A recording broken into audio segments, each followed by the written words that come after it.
नमस्कार दोस्तों। जैसे ही महिला की प्रेगनेंसी कंफर्म होती है उसके बाद जैसे जैसे उनकी प्रेगनेंसी आगे बढ़ती है तो उनके बॉडी में कई तरह के हार्मोनल चेंजेस होते हैं, जिसकी वजह से उनके बॉडी में कई तरह के लक्षण, कई तरह के सिम्टम दिखाई देते हैं, जिनको देख करके बड़ी आसानी से अनुमान लगाया जाता है कि उनके गर्भ में पल रहा शिशु क्या है। जैसे कि प्रेगनेंसी के दौरान गर्भवती महिला को नींद कम ज़्यादा आना, गर्भवती महिला को बहुत ज़्यादा कमजोरी महसूस होना, उल्टी मिचली की शिकायत होना, या फिर फ्रेंड्स उनके कमर और पेट के निचले वाले हिस्से में दर्द होना।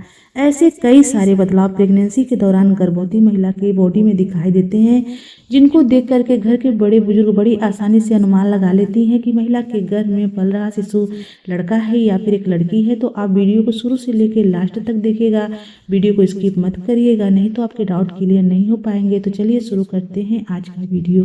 तो फ्रेंड देखिए, वीडियो शुरू करने से पहले मैं आपको इस बात का क्लियर कर देना चाहूँगी कि हमारे चैनल का उद्देश्य लिंग में भेदभाव करना नहीं है, ना ही हमारे चैनल का उद्देश्य है और ना ही फ्रेंड्स हमारा उद्देश्य है। हम यह वीडियो उन गर्भवती महिला के लिए बनाते हैं जिनके मन में उत्सुकता होती है जानने के लिए कि उनके गर्भ में पल रहा शिशु लड़का है या फिर एक लड़की है।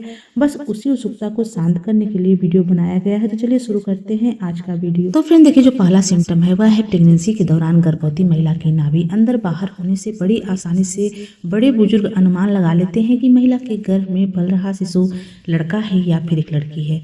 तो फ्रेंड देखिए, गर्भावस्था में नाभि का अंदर बाहर होना बिल्कुल सामान्य है, क्योंकि फ्रेंड्स बढ़ता हुआ गर्भाशय पेट की दीवार पर दबाव डालता है, जिससे कि आपकी नाभि बाहर की तरफ आ जाती है। आमतौर पर फ्रेंड्स यह दूसरी तीसरी तिमाही में होता है और यह बिल्कुल भी हानिकारक नहीं है।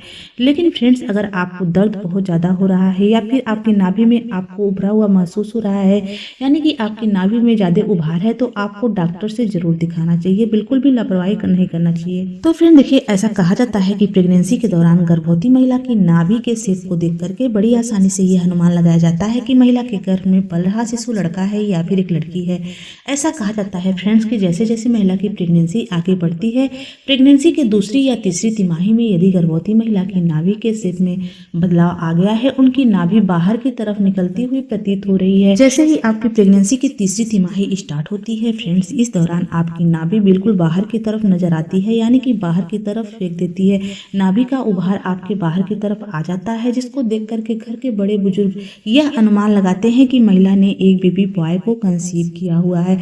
वहीं फ्रेंड्स, यदि आपकी नाभि में इस तरह के बदलाव नहीं आए हैं, आपकी नाभि अंदर की तरफ महसूस हो रही है, प्रेगनेंसी की तीसरी तिमाही में ऐसा लग रहा है कि आपकी नाभि अंदर की तरफ घुस गई है और जो नाभि का ऊपरी हिस्सा है वह नीचे की तरफ लटका हुआ महसूस हो रहा है फ्रेंड्स, तो इससे घर के बड़े बुजुर्ग बड़ी आसानी से अनुमान लगाते हैं कि महिला ने एक बेबी गर्ल को कंसीव किया हुआ है। अगर मैं अपनी बात करूं फ्रेंड्स, तो मेरी फर्स्ट प्रेगनेंसी के दौरान मेरे नाभि का शेप प्रेगनेंसी के तीसरी तिमाही में बाहर की तरफ निकला हुआ महसूस हो रहा था। जैसे लग रहा था कि मेरी नाभि बाहर की तरफ उठ गई है, यानी कि नाभि उतान जैसी महसूस हो रही थी, उठी हुई महसूस हो रही थी। ऐसा लग रहा था कि नाभि बाहर की तरफ आ गई है। तो फ्रेंड्स, उस टाइम पर मुझे एक बेबी बॉय हुआ था। और अगर मैं सेकेंड प्रेगनेंसी की बात करूं फ्रेंड्स, तो मेरी नाभि बिल्कुल भी बाहर नहीं आई थी, नाभि अंदर की तरफ थी और जो ऊपरी हिस्सा था फ्रेंड्स वह नीचे की तरफ लटका हुआ प्रतीत हो रहा था। तो उस टाइम पर मुझे एक बेबी गर्ल हुई थी। तो ये सिम्टम जो है फ्रेंड्स मेरे ऊपर काफ़ी हद तक सही और सटीक बैठे थे। यदि आपकी प्रेगनेंसी के दौरान इस तरह के लक्षण आपको दिखाई दे रहे हैं, तो आप बड़ी आसानी से कहीं हद तक यह अनुमान लगा लेंगे कि आपके गर्भ में पल रहा शिशु लड़का है या फिर एक लड़की है। तो फ्रेंड देखिए, जो अगला सिम्टम है वह है प्रेगनेंसी के दौरान गर्भवती महिला के कूल्हे और कमर में दर्द होने से बड़ी आसानी से अनुमान लगाया जाता है कि महिला के गर्भ में पल रहा शिशु लड़का है या फिर एक लड़की है। तो फ्रेंड देखिए, गर्भावस्था के दौरान कूल्हे और कमर में दर्द होना बहुत ही आम बात है, जो मुख्य रूप से फ्रेंड्स बढ़ते हुए वजन, हार्मोन बदलाव और रिलैक्सिंग से जोड़ों के ढीले होने, गुरुत्वाकर्षण केंद्र बदलने और राउंड लिगामेंट के खिंचाव के कारण होता है, जिससे फ्रेंड्स दर्द और बेचैनी होती है।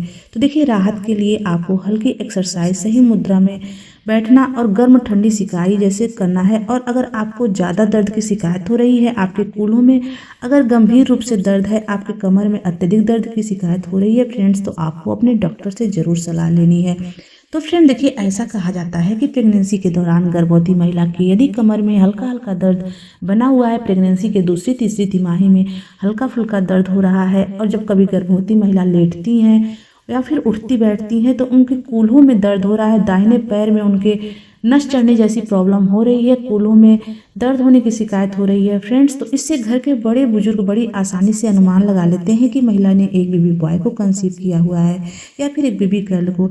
ऐसा कहा जाता है कि यदि प्रेगनेंसी की दूसरी तिमाही में गर्भवती महिला के कमर के निचले वाले हिस्से में हल्का फुल्का दर्द बना रहता है तो यह गर्भ में लड़का होने के संकेत हो सकते हैं।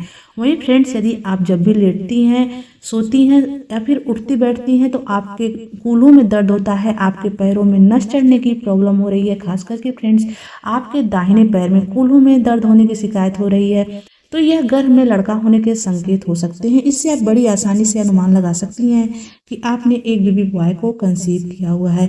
अगर मैं अपनी बात करूं फ्रेंड्स, तो मेरे प्रेगनेंसी के दौरान फर्स्ट प्रेगनेंसी में मेरे कूल्हों में दर्द हो रहा था, लेकिन फ्रेंड्स मेरे सेकेंड प्रेगनेंसी में मेरे कूल्हों में दर्द नहीं था।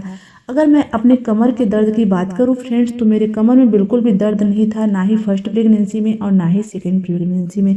तो देखिए, ये जो सिम्टम है कूल्हों में दर्द होने वाली, ये मेरे ऊपर सटीक बैठी थी, लेकिन फ्रेंड्स कमर में दर्द वाली सिम्टम मेरे ऊपर बिल्कुल भी सटीक नहीं हुआ था। तो देखिए, यदि आपकी प्रेगनेंसी में आपके कमर में कूल्हों में दर्द हो रहा है तो आप इससे निश्चित रूप से अनुमान लगा सकती हैं कि आपके गर्भ में पल रहा शिशु लड़का है या फिर एक लड़की है। तो फ्रेंड देखिए, जो अगला सिम्टम है घर के बड़े बुजुर्गों द्वारा बताया गया घरेलू तरीका है, जो काफ़ी ज़्यादा प्रचलित तरीका है।